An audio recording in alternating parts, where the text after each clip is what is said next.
go home. Yeah? See? Okay, then you can show them the tape of the United Nations today. Since you have not been there, huh? You can have a look. They were talking about, interestingly, somebody asked about how to destroy the forests in Brazil and make a lot of floods. Remember? In the newspaper, yeah? Just yesterday I scolded some guy because cut one tree. I have a reason for everything. I do things with reason, so please be careful with what you do, huh? I don't like anything half done, half cooked. So I have to cook you well, because I love you. I cook you well.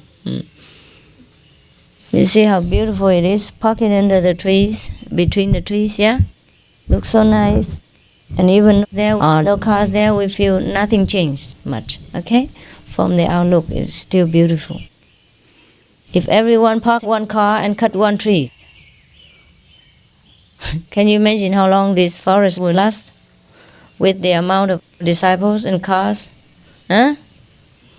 Not even 2 weeks.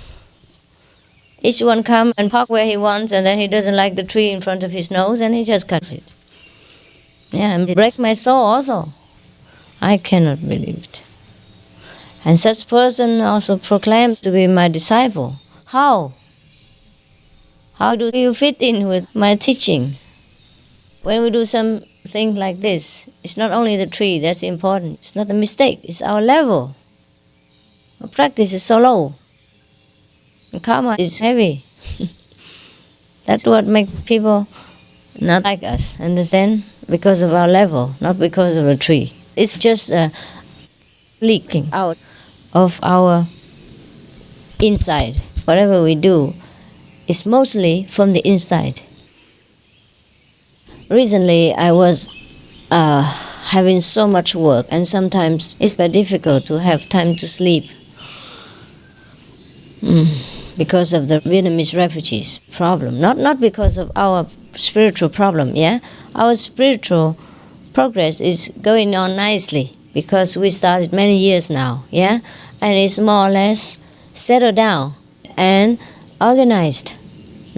It's not completely organized the way you think it should be, but we can never be completely organized because there will always be new disciples coming until they become used to it again and cooperate. It takes a longer time. And there are always disciples, always new things, always disturbances, yeah? Bringing new karma, new ideas, new egos, new pride, new stubbornness, and everything. So we always have to put up with it, especially me. So actually these things take care of themselves because now we have many disciples, yeah? And each one takes care of the next, more or less. It's not so chaotic like the first few years. And we have different centers and everything seems to be a little bit settled down, yeah?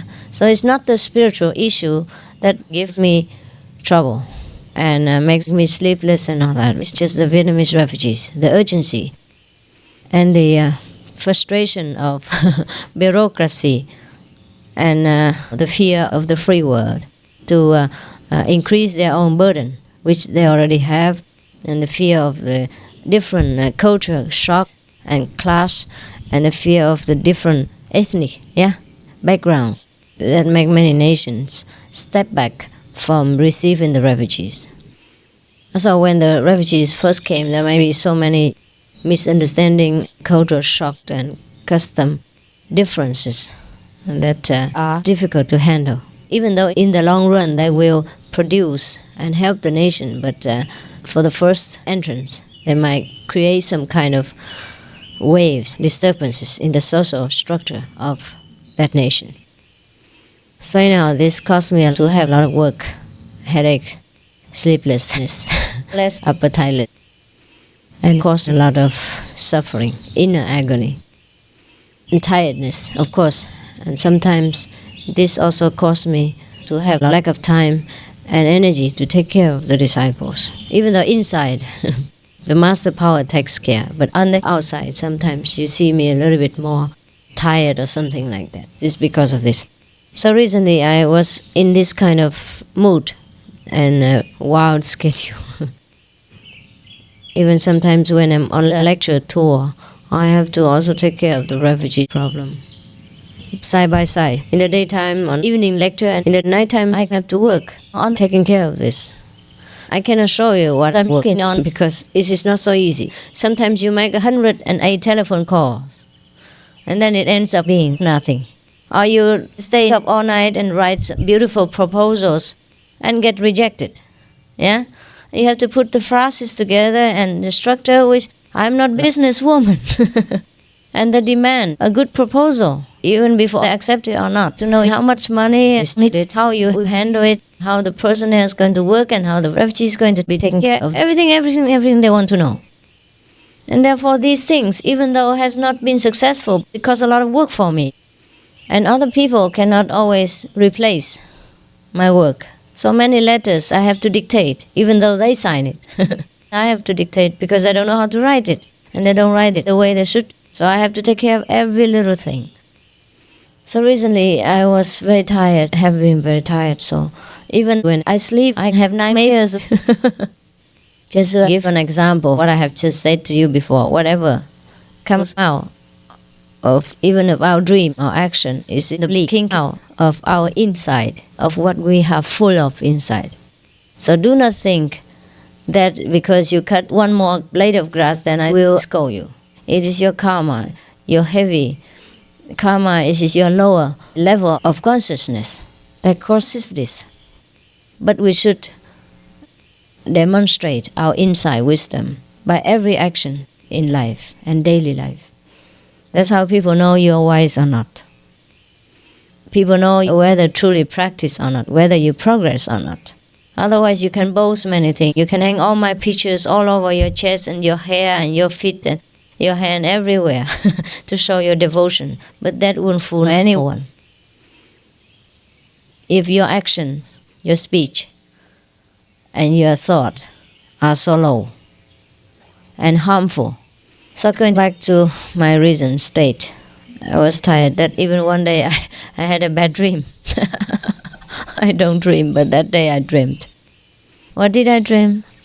It's just kind of topsy-turvy, It means nothing at all, really. I dreamed about I saw my father and we are somewhere, but it was not in our house. Anyhow, my father was there. But it was at the end that I was supposed to be with my father somewhere. And I wasn't the master somewhere in the old time. And I had a snake with me. Then the snake's supposed to bite everybody on the heels whenever he got a chance. Yeah. He looks cute and quiet, but he bites. And I just took him along for a walk. I didn't know how I did it. I remember maybe taking him by the tail, but I don't know how we can take a snake by a tail to go for a walk. But that happened in a dream, In a dream, everything happens. And it's a strange dream and very rare. I probably was too exhausted and too frustrated, with all these things and all the sleepless nights and was nervous, stressed. So I remember taking him by the tail, walking around. Taking him for a walk like you take a dog for a walk. I took a snake for a walk. Probably belonged to me. So anyhow, suddenly I felt something like it wasn't walking with me. I don't know how a snake walks, but he seemed to walk in my dream. I looked back and I saw he was so wounded and swollen, the whole body, except the tail part. And so I was so broken in my heart. So I knew, and I was so heartbroken. I knelt down in front of him. I said, "Please, don't die. Let me die for you."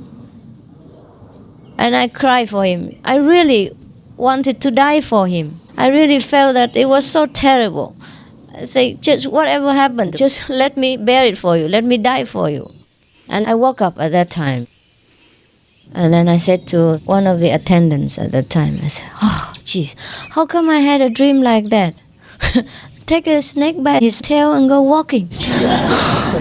And I didn't realize it hurt him so much. And I felt so very, very hurt about that, very bad, that I knelt beside him and said, "Please don't die. Just let me die for you." And so I said, how come you want to die for a snake? Kept asking myself. Yeah.